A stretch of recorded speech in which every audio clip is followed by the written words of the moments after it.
Okay, so we're continuing our series in Daniel, and we're looking at this evening the cost of being faithful to the Lord.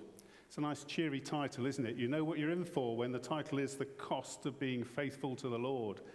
And we're looking at Daniel 3, which is all about the fiery furnace and the image of gold.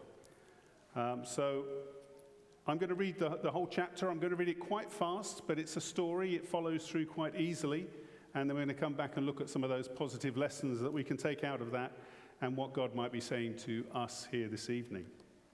So reading from Daniel chapter 3. King Nebuchadnezzar made an image of gold 90 feet high and 9 feet wide and set it up on the plain of Dura in the province of Babylon. He then summoned the satraps, prefects, governors, advisors, treasurers, judges, magistrates, and all the other provincial officials to come to the dedication of the image he'd set up. So the satraps, prefects, governors, advisors, treasurers, judges, magistrates, and all the other provincial officials assembled for the dedication of the image that King Nebuchadnezzar had set up, and they stood before it. Now, just so that we've got this in our minds, we're talking about a golden image, 90 feet high, 9 feet wide, on a plain. Now, we know we can see this church for miles because it's on top of a hill, isn't it? And it's got a very tall spire. This image not only stood 90 feet high on a plain, but was plated with gold so that it shone in the light of the sun. You could see this thing for miles, okay? It could not be hidden. It was very obvious. We read on. Then the herald loudly proclaimed, "This is what you're commanded to do, O peoples, nations, and men of every language. As soon as you hear the sound of the horn, flute, zither, lyre, harp, pipes, and all kinds of music, you must fall down and worship the image of gold that King Nebuchadnezzar has set up. Whoever does not fall down and worship will immediately be thrown into a blazing furnace." I have subtitled this talk this evening. It's called The Cost of Being Faithful to the Lord. I've called it Bow or Burn. Bow or burn. Therefore, as soon as they heard the sound of the horn, flute, zither, lyre, harp, and all kinds of music, all the peoples, nations, and men of every language fell down and worshipped the image of gold that King Nebuchadnezzar had set up. And who could blame them? At this time, some astrologers came forward and denounced the Jews. They said to King Nebuchadnezzar, "O king, live forever. You have issued a decree, O king, that everyone who hears the sound of all those instruments must fall down and worship the image of gold, and that whoever doesn't fall down and worship will be thrown into a blazing furnace. But there are some Jews whom you've set over the affairs of the province of Babylon, Shadrach, Meshach, and Abednego, who pay no attention to you, O king. They neither serve your gods nor worship the image of gold you have set up." Furious with rage, Nebuchadnezzar summoned Shadrach, Meshach, and Abednego. So these men were brought before the king, and Nebuchadnezzar said to them, "Is it true, Shadrach, Meshach, and Abednego, that you do not serve my gods or worship the image of gold I have set up? Now, when you hear the sound of all these instruments, if you are ready to fall down and worship the image I made, very good. But if you don't worship it, you will be thrown immediately into a blazing furnace. Then what God will be able to rescue you from my hand?" Shadrach, Meshach, and Abednego replied to the king, "O Nebuchadnezzar, we do not need to defend ourselves before you in this matter. If we are thrown into the blazing furnace, the God we serve is able to save us from it, and he will rescue us from your hand, O king. But even if he does not, we want you to know, O king, that we will not serve your gods or worship the image of gold you have set up." Then Nebuchadnezzar was furious with Shadrach, Meshach, and Abednego, and his attitude towards them changed. He ordered the furnace to be heated 7 times hotter than usual, and commanded some of the strongest soldiers in his army to tie up Shadrach, Meshach, and Abednego and throw them into the blazing furnace. So these men, wearing their robes, trousers, turbans, and other clothes, were bound and thrown into the blazing furnace. The king's command was so urgent and the furnace so hot that the flames of the fire killed the soldiers who took up Shadrach, Meshach, and Abednego. And these 3 men, firmly tied, fell into the blazing furnace. Then King Nebuchadnezzar leapt to his feet in amazement and asked his advisors, "Weren't there 3 men that we tied up and threw into the fire?" They replied, "Certainly, O king." He said, "Look, I see 4 men walking around in the fire, unbound and unharmed, and the 4th looks like a son of the gods." Nebuchadnezzar then approached the opening of the blazing furnace and shouted, "Shadrach, Meshach, and Abednego, servants of the Most High God, come out, come here." So Shadrach, Meshach, and Abednego came out of the fire, and the satraps, prefects, governors, and royal advisors crowded around them. They saw the fire hadn't harmed their bodies, nor was a hair of their heads singed. Their robes weren't scorched, and there was no smell of fire on them. Then King Nebuchadnezzar said, "Praise be to the God of Shadrach, Meshach, and Abednego, who has sent his angel and rescued his servants. They trusted in him and defied the king's command and were willing to give up their lives rather than serve or worship any god except their own God. Therefore, I decree that the people of any nation or language who say anything against the God of Shadrach, Meshach, and Abednego be cut into pieces and their houses be turned into piles of rubble, for no other God can save in this way." Then the king promoted Shadrach, Meshach, and Abednego in the province of Babylon. What a fantastic story. But it's more than a story. And we're going to look at it in a little bit of detail just now. But the first thing I want you to just bear in mind is that Daniel 3, chapter 3 of the book of Daniel, follows chapter 2. You've got that, haven't you? What happened in chapter 2? In chapter 2, Nebuchadnezzar had had a dream that really troubled him. And he said to his advisors, "I want you to tell me what the dream means." And they said, "Tell me the dream." And he said, No, you've got to work out the dream and then tell me what it's all about. And if you don't, I'll have you cut into pieces. He was that kind of guy, a really good person to serve under, a lovely manager to have. And so Daniel saved their lives because he went to God. God gave him the dream and the interpretation, and Daniel shared that with the king. And the dream was really about empires. And if you were here last week, you'll have heard a bit about that. If not, you might need to download the talk. But basically, Nebuchadnezzar's empire, the Babylonian Empire, was described as a head of gold on this statue. And there were several other empires, but the bottom of this statue had feet that were mixed of iron and clay. And they were weak because they were divided, because iron and clay do not bind together well. And when a stone not cut by human hands rolled into the feet, the whole statue collapsed. Now, Nebuchadnezzar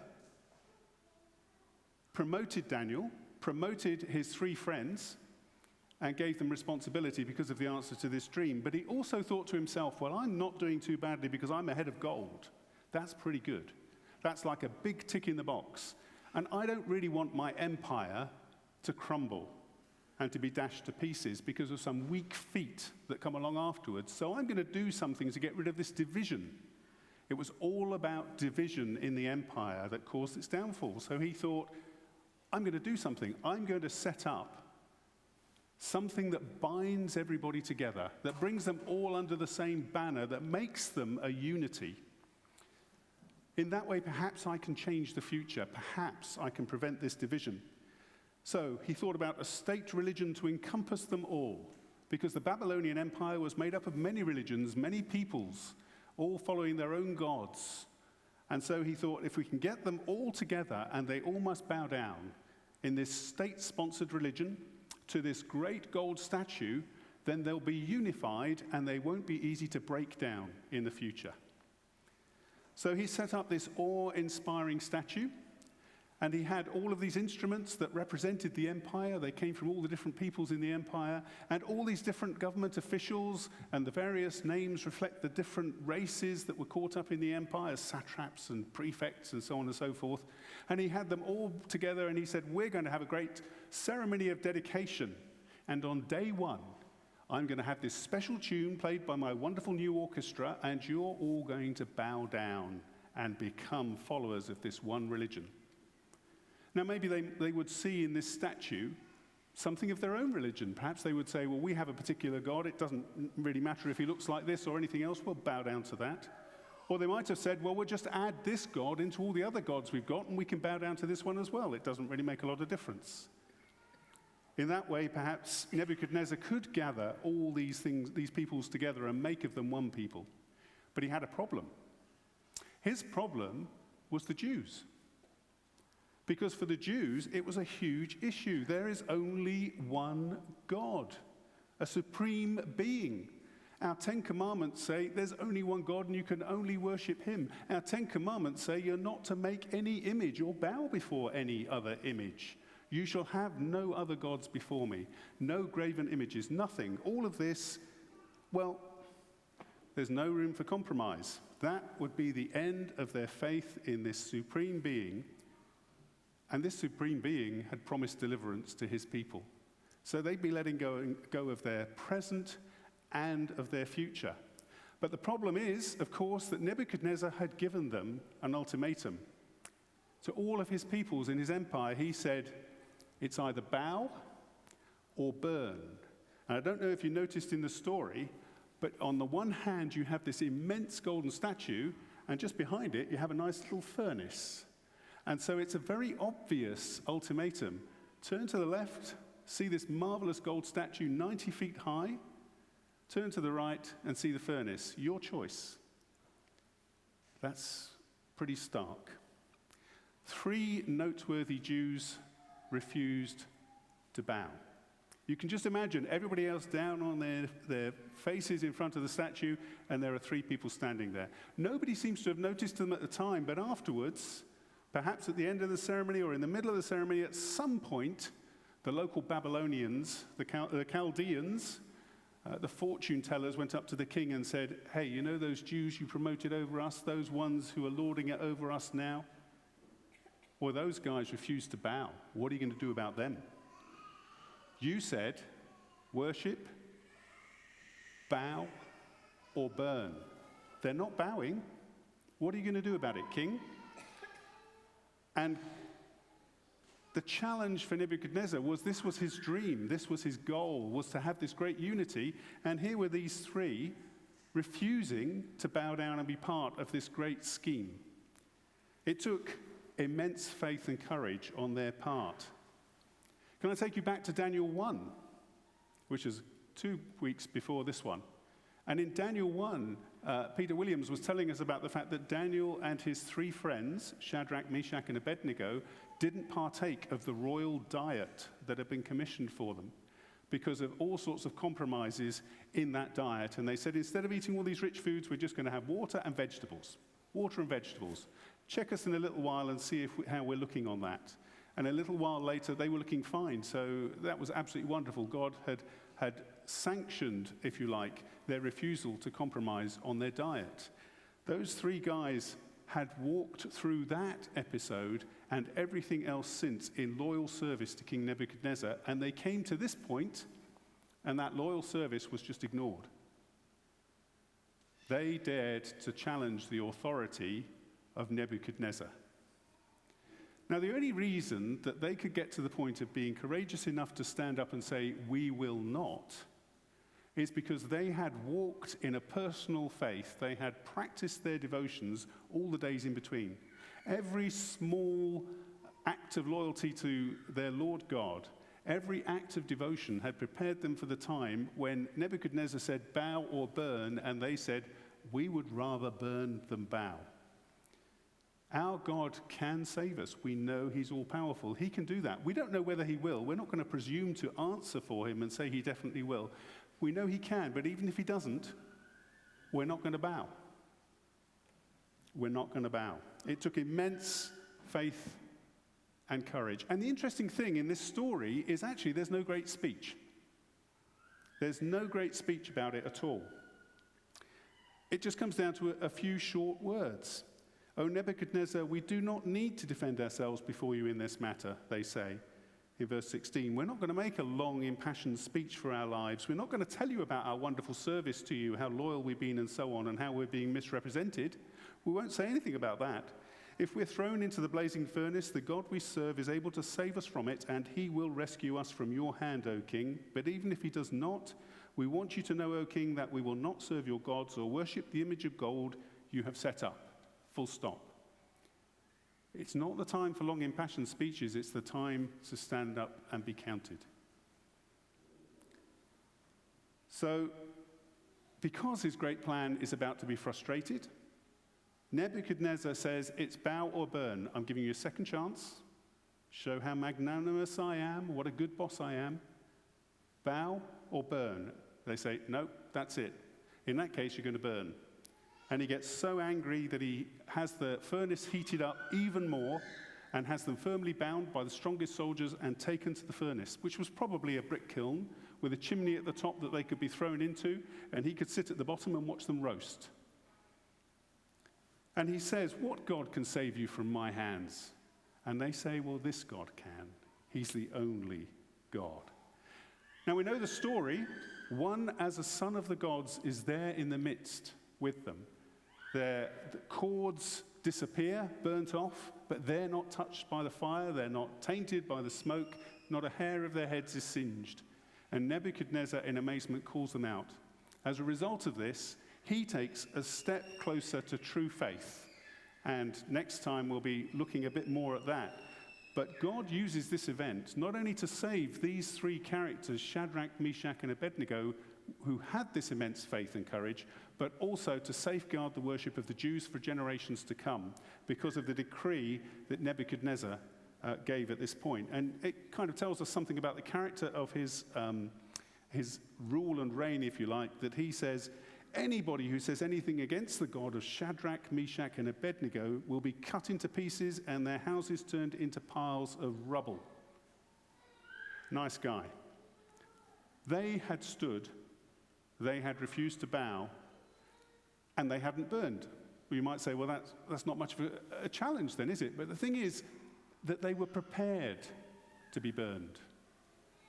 They were prepared to be burned. And as a result of this challenge, they received even greater honor in the nation of Babylon. Great story, but what relevance for us here and now? Well, the whole reason we're looking at Daniel is we're wanting to know how we can live in an alien culture. How can we stand in a culture that doesn't actually necessarily believe that our Christian faith is true, or to be respected, or to be followed? That's exactly the situation they were in, as we've seen.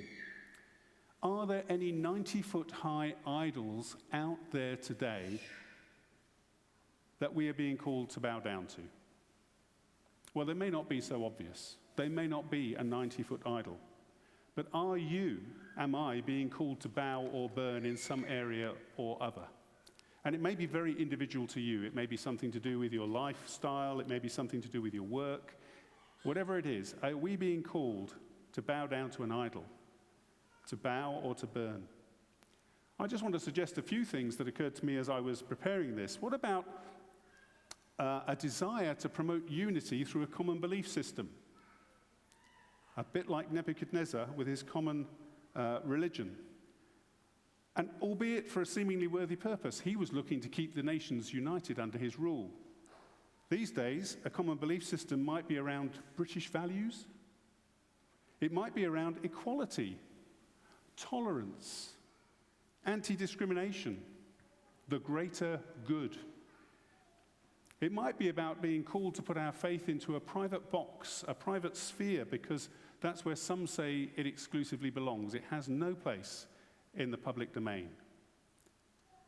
Within our own society, those things might sound good and reasonable. We might say, yeah, we're all for equality, we're all for tolerance, we're all for non-discrimination, we're all for British values, whatever they may be.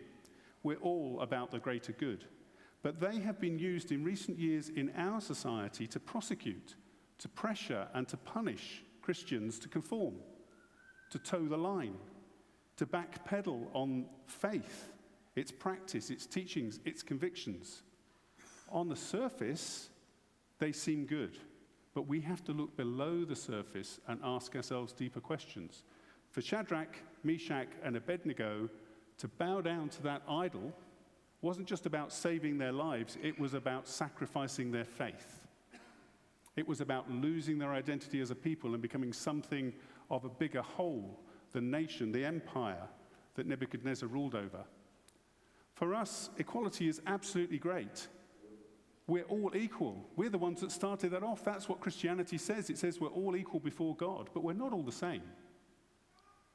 And we're not all about pushing forward our rights without realizing that rights bring responsibilities. We might talk about tolerance, but actually one thing we should not tolerate is evil. And not everything is equally true. And we have to look beyond those things and ask deeper questions. And sometimes, and I think it doesn't happen that often, but sometimes we have to get involved with civil disobedience, where those in authority are going beyond the authority, the remit that God has given them. But that is something that's well down the road. And perhaps we won't have to go that far. As Christians, we are called to serve, we're called to love, we're called to sacrifice for our faith. But there may come a time when we have to stand up. When everybody else bows down, we stand up. When everybody else joins in, we stand out.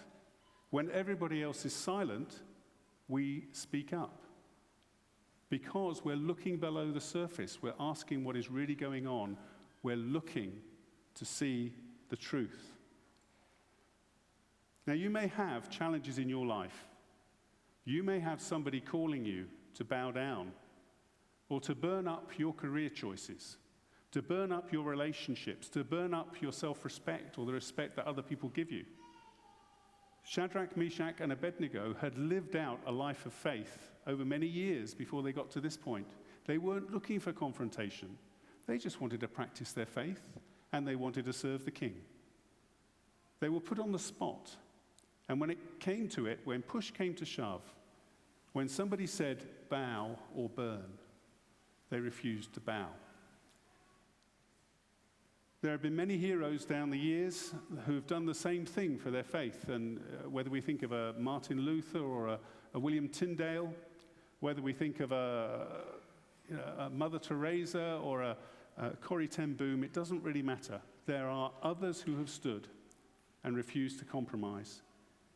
You know, in my own life, I've been prepared to risk, if you like, having my career, my opportunities burnt. I've sacrificed relationships for the priority of faith and that relationship with Jesus Christ. Each one of us is called, sometimes in a very small way, and occasionally in a very big way, to decide, am I going to bow, or am I prepared to burn?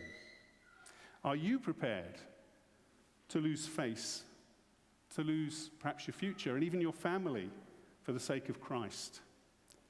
Are you prepared to put them on the altar and to allow them to burn? God may save. That's in his hands. We dare not presume. But the call to each of us is to keep close to God as these three did, practicing our faith daily, living out the Christ life, getting to know the God who has made it all possible and who has brought us into his family and who has put his Holy Spirit within us, that we might stand for him. Then we'll know in our spirits when God says no, and when the people of God will stand with you, even though we burn. These three knew that relationship. These three knew what it was all about, and these three were prepared to carry the cost. Are we? As we close this talk, I just want to invite you, if you're perhaps facing a bit of a challenge, perhaps there's an idol out there, perhaps somebody's calling you to compromise in a way that actually you know you shouldn't be comfortable with, I want to ask you to think, am I prepared to sacrifice my name, my reputation, my career, a relationship, something I hold dear? Am I prepared to see those things burnt up in the fiery furnace so that I can know that I'm walking with God and that God walks with me even in the midst and through the worst of suffering?